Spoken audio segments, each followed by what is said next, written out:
Vote चोर गद्दी छोड़, vote चोरी और ईवीएम हैक जैसे आपने बहुत सारे नारे तो संसद भवन के सामने, संसद भवन के अंदर गूंजते हुए देखे हो। वोट चोर गद्दी छोड़। विपक्षी पार्टियों द्वारा कई बार ऐसे आरोप भी लगाए गए प्रधानमंत्री नरेंद्र मोदी और उनकी पार्टी पर कि यह पार्टी वोट चोरी के द्वारा सरकार में आई, सत्ता में आई।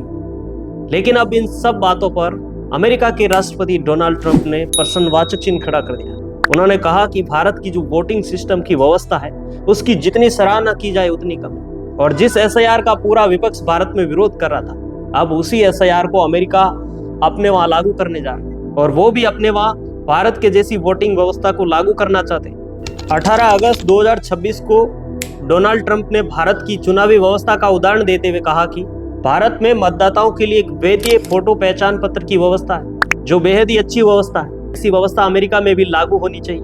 यानी कि डोनाल्ड ट्रंप का अब फोकस केवल एक ही चीज पर है, वोटर की पहचान और चुनावी सुरक्षा।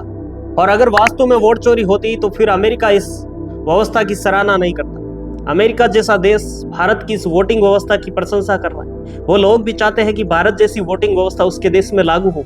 अगर अमेरिका ने ये चीज स्वीकार की है तो इससे ये साबित होता है कि वोट चोरी जैसा कोई मामला ही नहीं, ना तो किसी भी प्रकार की वोट चोरी हुई, ना ही किसी प्रकार का ईवीएम हैक हुआ। ये सरकार सत्ता में आई है तो केवल जनता के द्वारा किए गए मतदान से आई। इसके बारे में आपकी क्या राय है? आपकी राय कमेंट बॉक्स में जरूर दीजिएगा और इस वीडियो को ज्यादा से ज्यादा लोगों तक शेयर भी कीजिएगा।